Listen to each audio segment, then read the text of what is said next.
Crimson Trace announces Laser Guard Pro for today's most popular concealed carry firearms, combining a red or green laser sight with 150 lumen light, taking personal defense to the next level. Available now at your local dealer.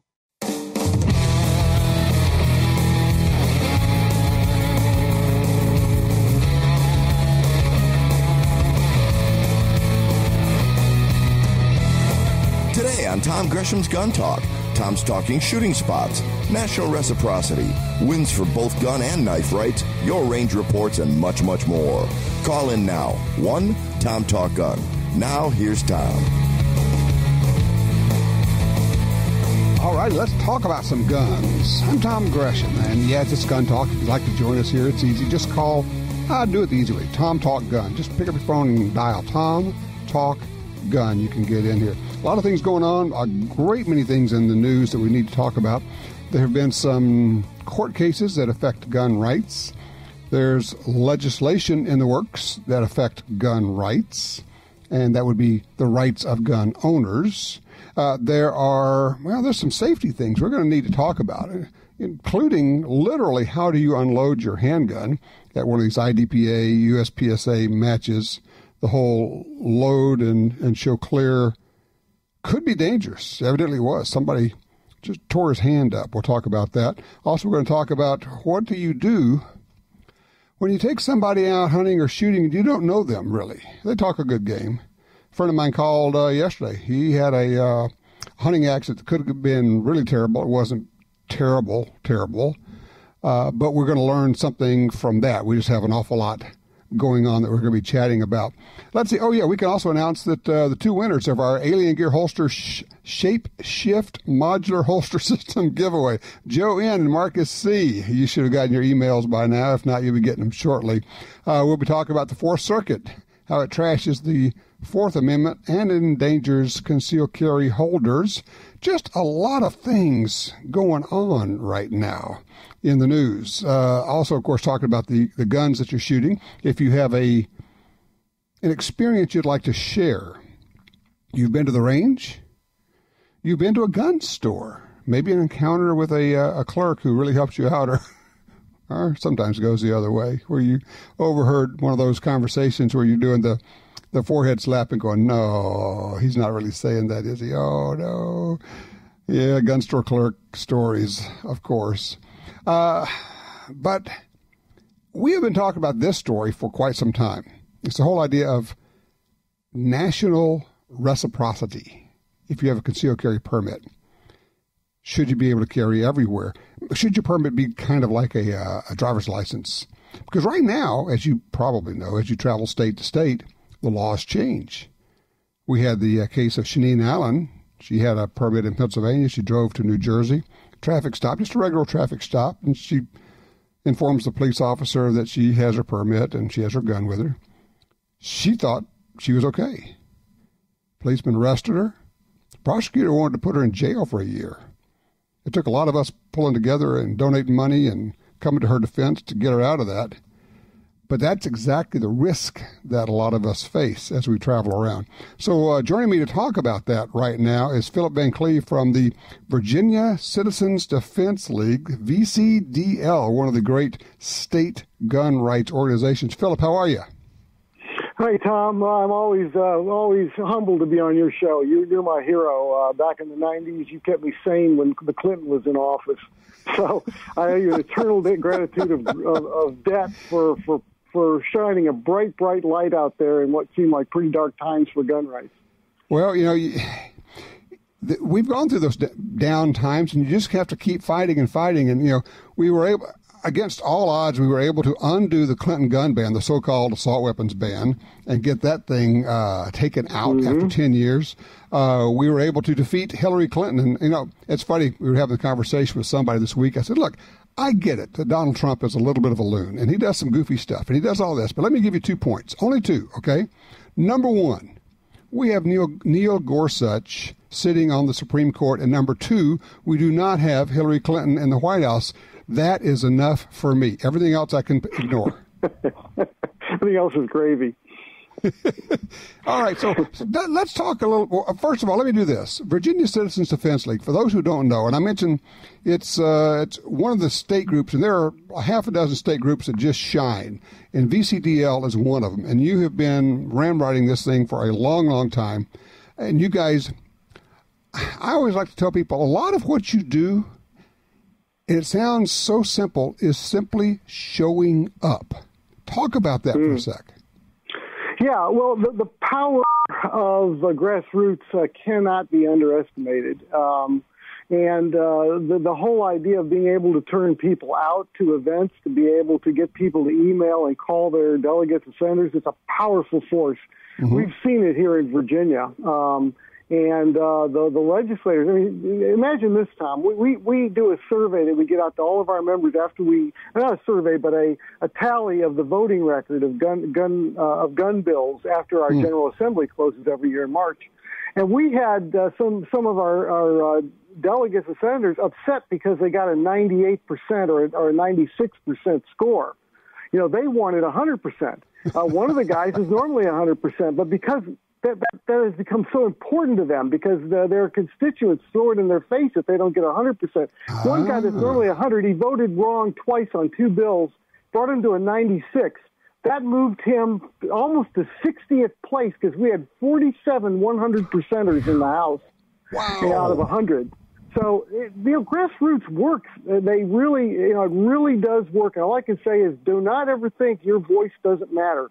It absolutely does. And Tom has been preaching this forever. He's 100% right on it. It works. It absolutely works, and we're proof of it, as is, Georgia gun owners and, West Virginia Citizens Defense League, all of those. They're showing that this stuff works. It's powerful. Well, Philip, like I've always said, no matter what you think of politicians or how dumb you think they may be, they can all do one thing very well. They all know how to count. Yes. Those votes are all critical. Yes, when they look out there and see a sea of people wearing Gun Save Lives or whatever the tag is for the VCDL, they look at that and go, holy cow. And they know this is like 1% of the people who are out there. These are just the ones who showed up. So you've been doing some great stuff. Now, let's talk a minute about this petition you have going because I think it's important. Yes. Usually VCDL focuses strictly on Virginia, but every now and then we cast our eyes to bigger issues federally. And we try to do what we can with our state or our congressman from Virginia. But this is, the issue of national reciprocity, the idea that your permit should be good in all 50 states and Washington, D.C. I mean, that's the Constitution. That's the Second Amendment enshrined right there. And the bill doesn't tell the states about how to do their individual laws. All it says is that anybody who has a permit should be honored the same in your state as your own permit holders. That's all. How, what you do from there is up to the state, but that's all it is. It's like, in essence, it's like a driver's license. When I drive into West Virginia, I have to obey their traffic laws. I can't go by Virginia rules necessarily. I have to go by West Virginia rules. But that's okay. Right. At least I can drive there, and I can be comfortable that I'm perfectly legal. And that's all we're trying to do with this. And it's so common sense. It's just unbelievable. And we need to push this. And Tom, the stars have aligned. We've got a president who said multiple times he will sign this. We have a Congress that should be able. Well, who knows? That they should be able to get the job done. Both the House and the Senate should be able to get the job done. Republicans and Democrats, because many Democrats out there in Congress represent districts where they have to be good on guns. They don't have a choice. Even though they're Democrat, they have to be good on guns. And so we're doing this in phases. We had all of our members contact the Speaker of the House, because although he's from Wisconsin, he's our Speaker. He is the Speaker for all citizens. So there's a way to contact him through his Speaker of the House website. And we had our members do that to get him to get this bill moving. H.R. 38 is the one we're pushing. H.R. 38 in the House. But we also put up a petition on the White House site. Now, this is not some obscure third-party petition thing. This is on the White House website. This is an official petition for the White House. We have to hit 100,000 signatures by August 17th. We're sitting at 13,000 now in a little over almost 2 weeks. But we got a ways to go. And the bigger that number, the more clout we'll have. But this just simply tells the president, sir, we know that you said you would sign this, but we need you to push Congress to do this now. You know, not only will it save lives, it will. All it's doing is there are like 20 states that honor all other permits. This is simply making that a national standard. That's all. Exactly. It's simply making it equal. That's all. And so Philip, this is what we need. Go ahead. What's the website? Hey, Philip, what's the website people need to go to for this? Well, it's one way, probably the easiest over the radio would be to give them a link to our site where they can then click and go to the website, because it's a kind of a long one on the site. On our site, it's the initials of the group, which is VCDL, as in Virginia Citizens Defense League.org/ and then it's pretty simple. Sign, like SIGN, like signing something, sign dash the dash White dash House dash petition. So sign the White House petition with dashes between the words. And that will put you on our website. It'll tell you a little bit about it. It'll encourage you to spread the word. Tell every gun organization, every gun club you've got, spread that URL to them. Everybody should be getting on board, whether you're a hunter, it doesn't matter. We're all Americans. We're all pushing to make this country as great as it possibly can be. And we can do this. There are 17 million permit holders. I'm on your website right now. You've got to put a link to this on the first page of your website, because that's an impossible URL to give out. People have to go to vcdl.org and be able to find it and click on it right there. Well, they can actually. Okay, if you go to vcdl.org and you scroll down just a little bit, you'll see that all the stuff on the petition. And we've got 4 phases. Just go to the last phase, phase 4, and that'll get you right there. Okay. VCDL.org, and scroll down a little bit on our main page, and you'll see right deal. There it'll talk about. Okay, that's actually even easier if they don't mind scrolling. One more thing. You guys sued Katie Couric for this phony story that she did where she misrepresented VCDL members, asked a question, and then in the edited version that got put out, it made it look like you guys didn't have any answers at all, and then she phonied it up. Where are you with that? I know you ended up having to appeal it. What happened with that? It's still in the appeals process. It's going in front of the Fourth Circuit. It just takes time. Right now, all we're doing, we've got the attorneys going on it. They're going through all the paperwork and all the rigmarole, but it's in the works and it will happen. It's just don't know exactly when. So for now, there's nothing to say other than it's alive and it's going. Okay. Well, that is excellent. That is a very worthwhile effort, because that is a totally dishonest, phony lie, the absolute epitome of fake news, what Katie Couric did with this piece, and you have the proof of it, and it's just unconscionable that early on a judge said, yeah, well, basically she lied, but don't worry about it. Yes.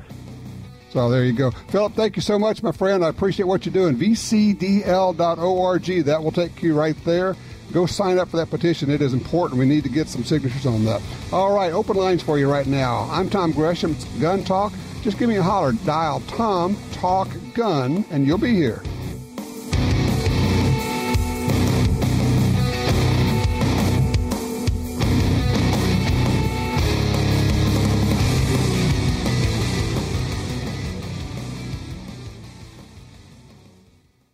Crimson Trace announces the revolutionary Link, the world's first wireless laser and white light system.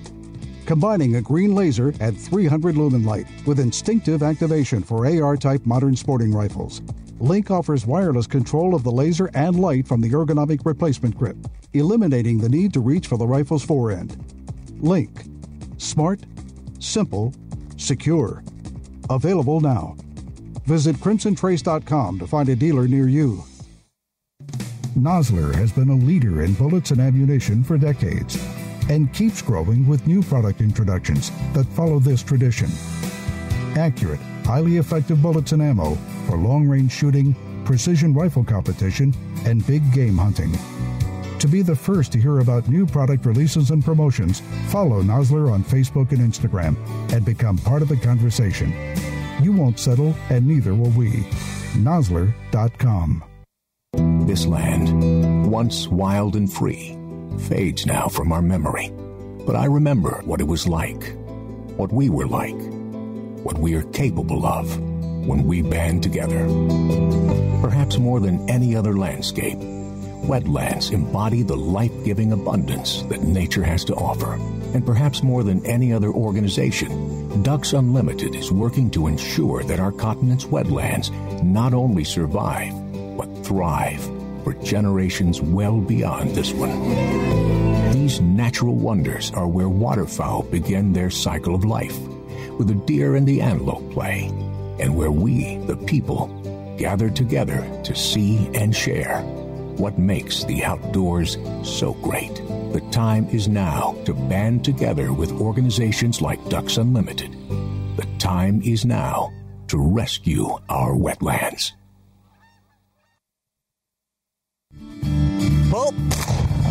August is National Shooting Sports Month, and you can celebrate it many ways. Find an event near you and take your friends. Cash in on the deals and discounts retailers are offering this month. Gun stores and ranges can host events. You can introduce friends and family to shooting. Get involved to help the shooting sports and the Second Amendment. To find an event, a shoot, or how to participate, visit shootingsportsmonth.org.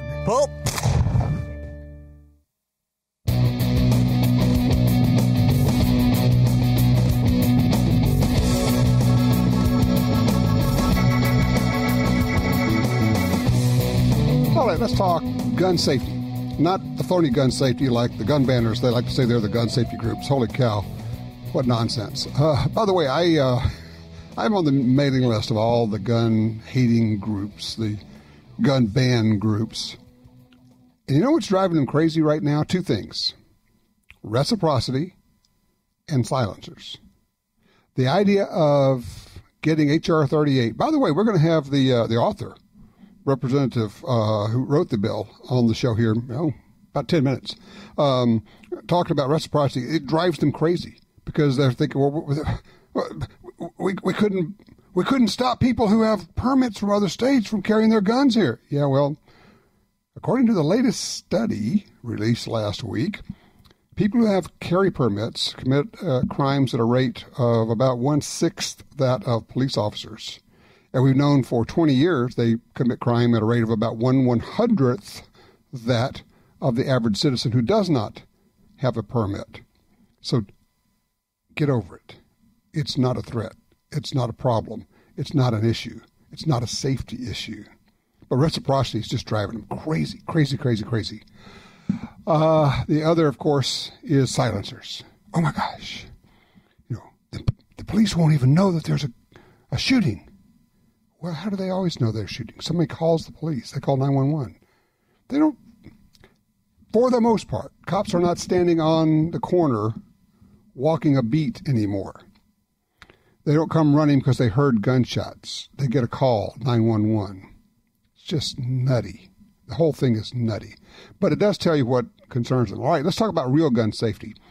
You may have seen the reports been making the rounds the last week or so. I'm assuming it's true.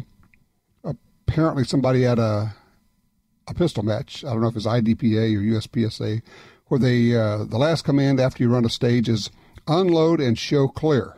So you have to unload your pistol, take the magazine out, rack the slide, and then show the range officer that your gun is clear. You actually hold the slide back or lock it back so he or she can look in there and see that the gun is clear and unloaded. It has become common for people to rack the slide with their hand over the ejection port. So if you're shooting right-handed, you put your left hand over the ejection port, pull it back, and catch the live round in your left hand. Well, evidently what happened was I don't know if the slide got away, it's closed on it, something, but anyway, this round went off right there, but this guy's hand wrapped right around it, and it just blew the devil out of his hand. I am reminded of when you go to Gunsight or Thunder Ranch or any of the other quality schools, they will tell you, do not try to catch a round. Do not even bend over to pick up a round off the ground. You rack, when you need to unload, you take the magazine out, then you rack the slide, and I always say rack it 3 times, like your OCD or something. 3 times.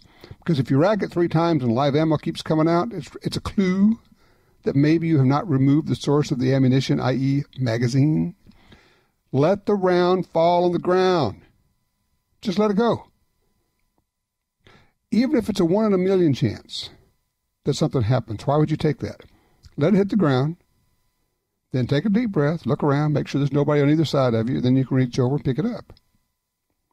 If you're on the firing line, you've got people left and right of you, and you drop a round or a magazine or something, stop. Do not bend over and pick it up. Do not step forward and pick it. Imagine this. You have a line of people. On the left of you and on the right of you, there are people who are shooting. And you take a step forward to pick up a magazine or a round off the ground. Getting the picture here? Okay. Leave it where it is. It's not going to run away. It's going to stay right there. It'll be there. When everybody's holstered, when the line is safe, when you can get it. And what's the worst that could happen if you drop a round on the ground and you don't get it back? It's 1 round of ammo. It's 19 or 25 cents or whatever it cost you for that round. So, let's consider. Slow down. You know, a lot of this stuff happens when people are trying to move fast. It's like the whole deal of holstering, reholstering quickly. When you're doing speed holstering and people want to shove that gun back in their holster, they draw, shoot, and then shove it back in their holster. Bang. I just shot myself. Yeah, that'll happen when you put the finger on the trigger and you shove the gun in the holster. You draw, you shoot. Stop. Look left. Look right. And then do this.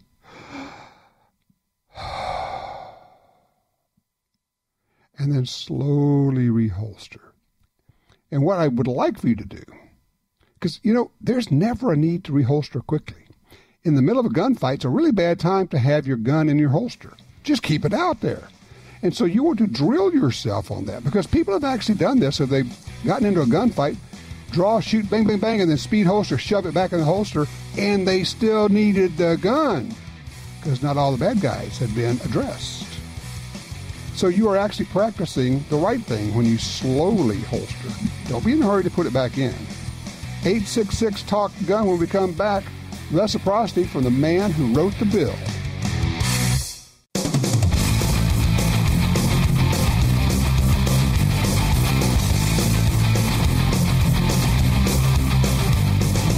Sign up for our Gun Talk newsletter and join the Truth Squad at www.guntalk.com. Now, back to Gun Talk with Washington Times opinion page regular contributor Tom Gresham.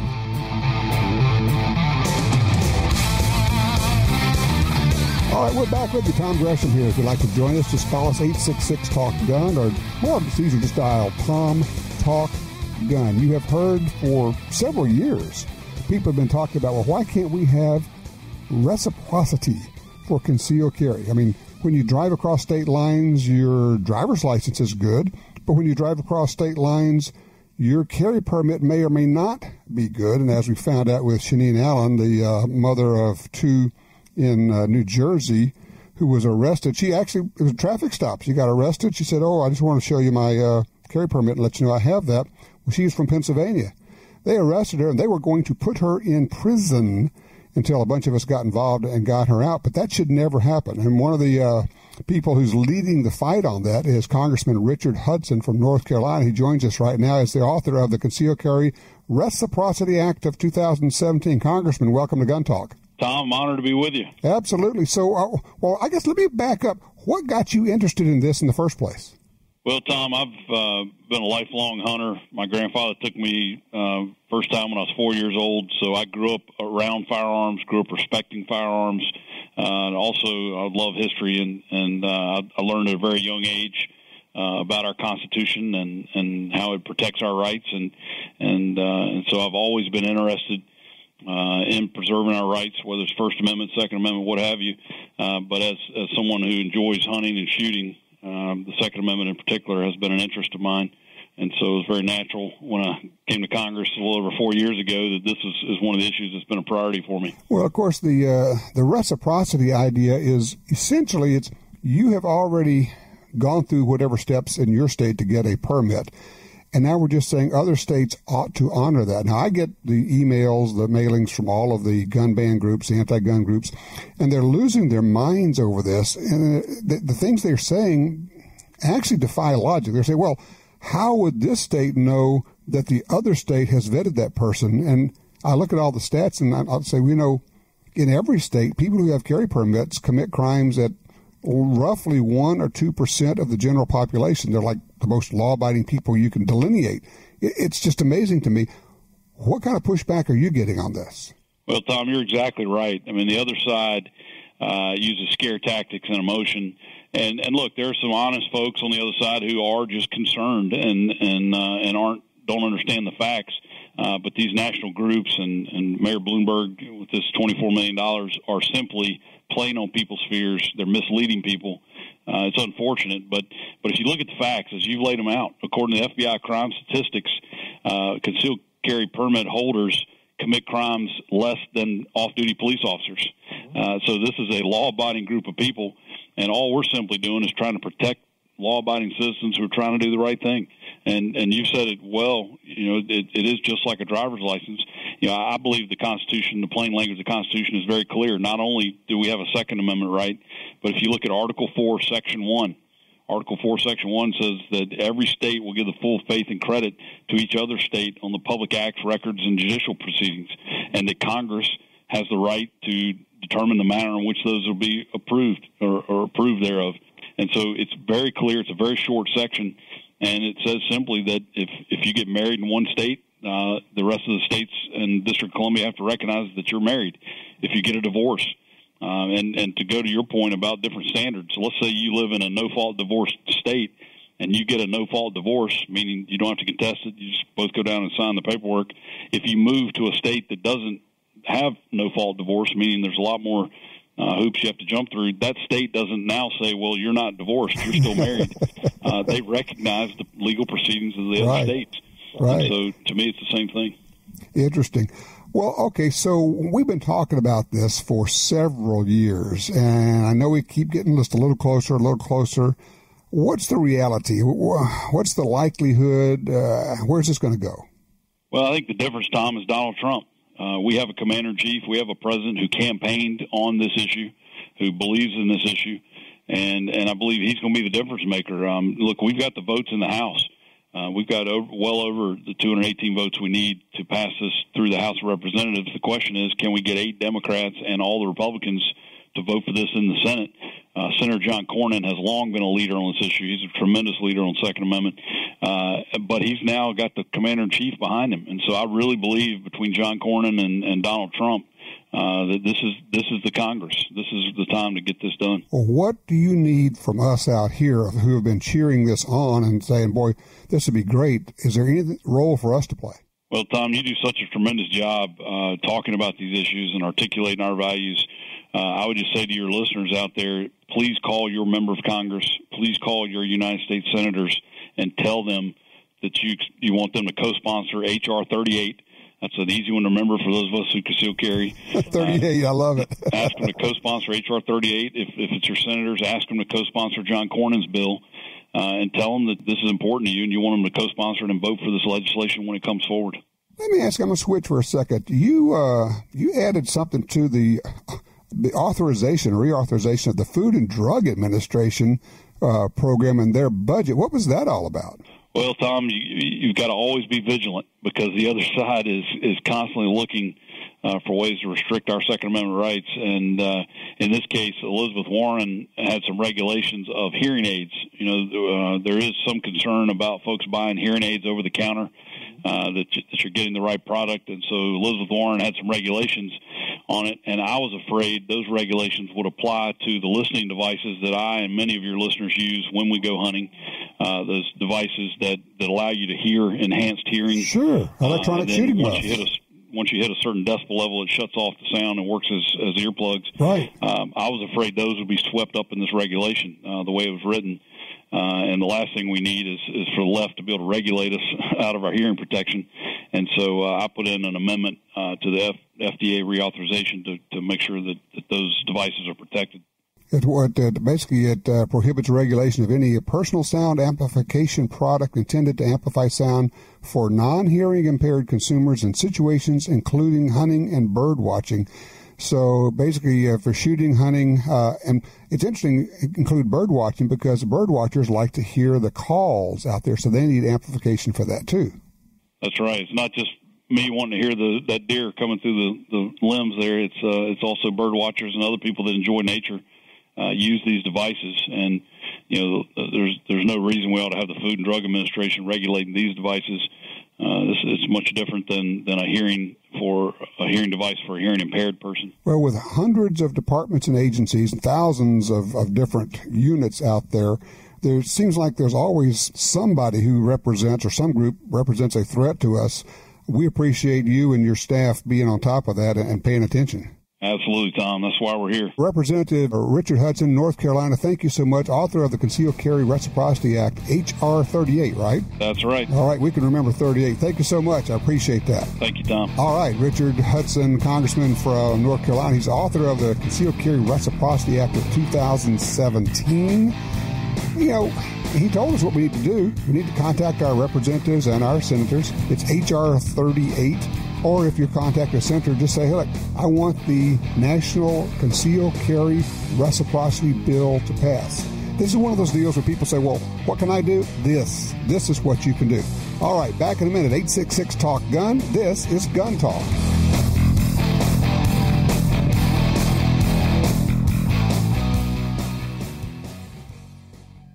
For more than 70 years, Timney Triggers has been enhancing the shooter's experience. Whether it's a local competition, a day at the range, or even the hunt of a lifetime, setting the standard in aftermarket triggers, Timney is now producing more than 170 models of triggers for bolt-action rifles, shotguns, AR rifles, and semi-automatic rifles. Proudly made in the USA since 1946. Find your new trigger at TimneyTriggers.com. You got your carry permit, and that's good. But you could use more training. Get the DVDs, which have what you need. Springfield Armory presents Concealed Carry 1 and Concealed Carry 2 with Bata Group. Learn specific concealed carry skills from Top Gun fighting trainers. Get trained. Be prepared. This really is life and death. ShopGunTalk.com. That's ShopGunTalk.com. In the war on terror, fighting crime in the streets, in competition and homes around the world, one name in firearms stands out: Sig Sauer. Our pistols and rifles are renowned for their unfailing performance. This same commitment to excellence can be found in our line of SigTac accessories and the training offered by the Sig Sauer Academy for unmatched quality, reliability, and innovation when it counts. Choose Sig Sauer. Visit SigSauer.com today. There's a reason why police officers trust Spear Gold Dot ammunition over the competition. The same reason you should too. The ultimate expansion and FBI-tested reliability have proven time and again to protect America's finest. Spear Gold Dot is the #1 trusted ammo for police protection. And while it's standard issue for the men and women in blue, it's now available for personal protection. Spear Gold Dot, the gold standard of professional conceal and carry ammunition.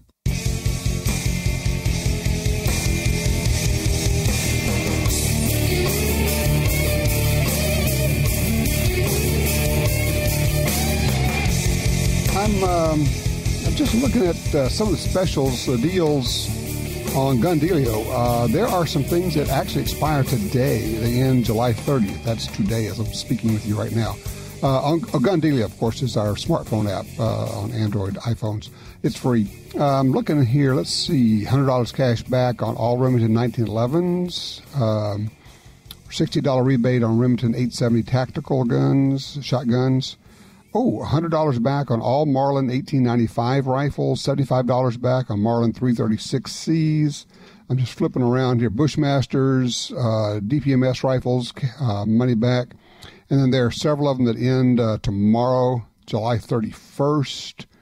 Buroscopes. If you got to pull that app out and look at it occasionally, there are deals there, and some of them expire.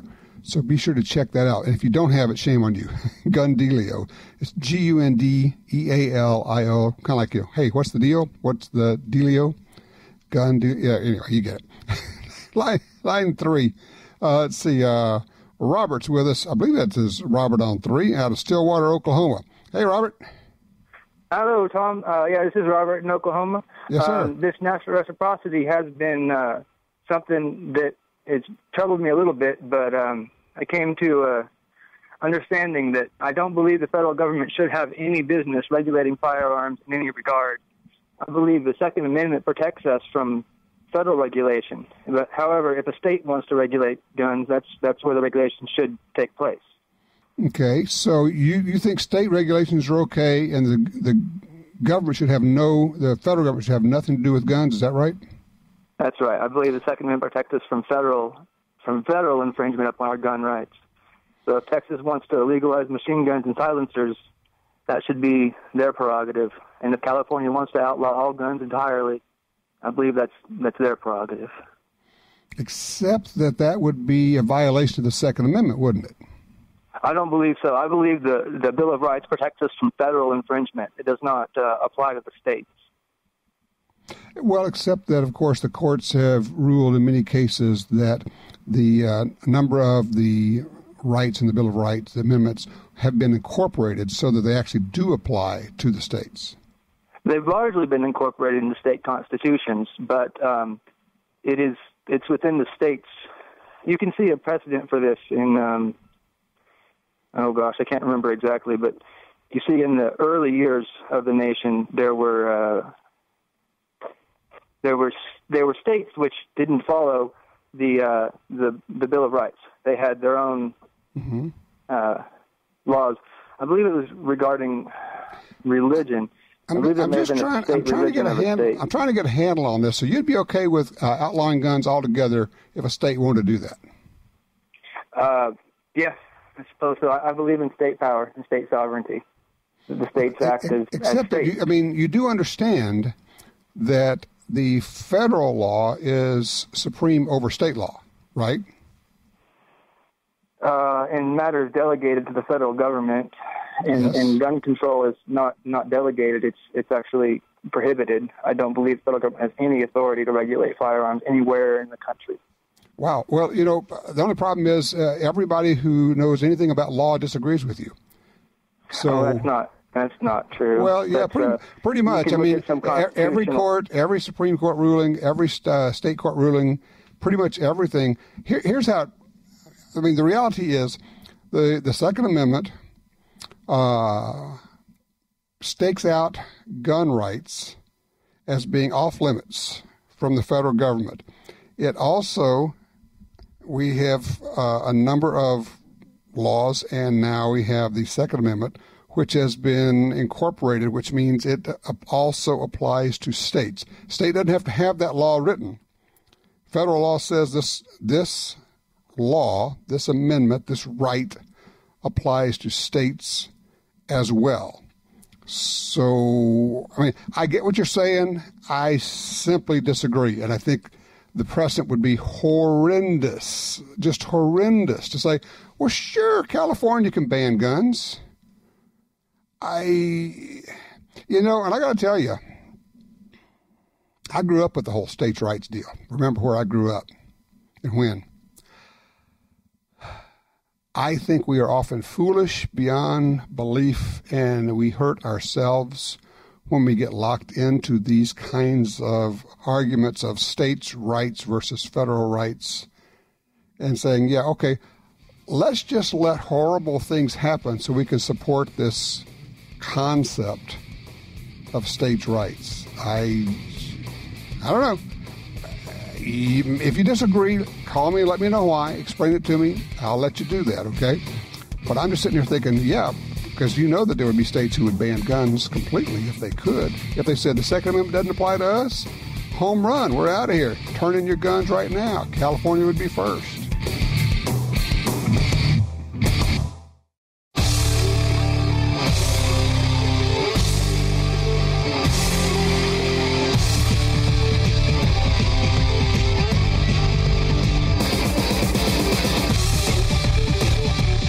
fear that I have waded into the swamp? Well, let's find out.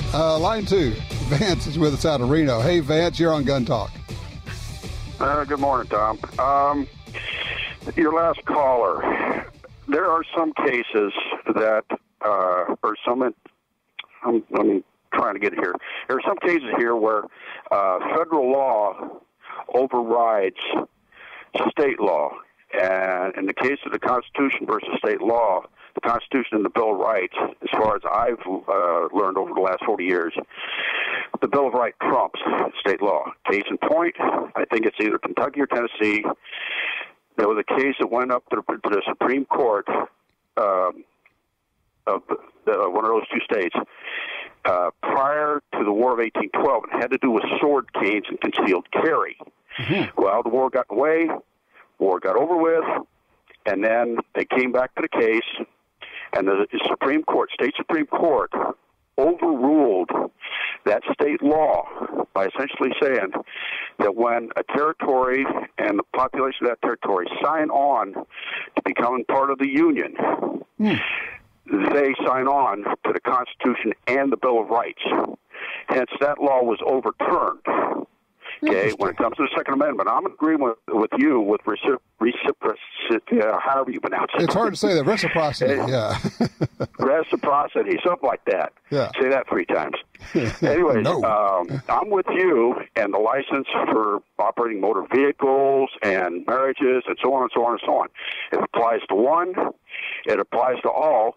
And kind of going off on a side note here, that was part of my serving in the military. How's that? That's the only thing I will enforce. Ah, interesting. Okay. Well, Vance, I appreciate that. I think that's a pretty good rundown. Yeah, there are just certain areas, and yeah, you have the 14th Amendment involved, and you've got some other things involved, and you have something been incorporated, and all the rest of it. There's, I didn't go to law school, don't play a lawyer on TV, although we do have a lawyer coming up here pretty quickly who's pretty sharp on this stuff. I am okay, let me back up. If I were emperor, there would be no such thing as a concealed carry permit, because I don't believe that you should have to say, Mother, may I, and get the permission of the state to be able to exercise a right that is guaranteed, not granted, guaranteed in the Bill of Rights. That is the right to keep and bear arms. I don't think anyone should be required to have a permit.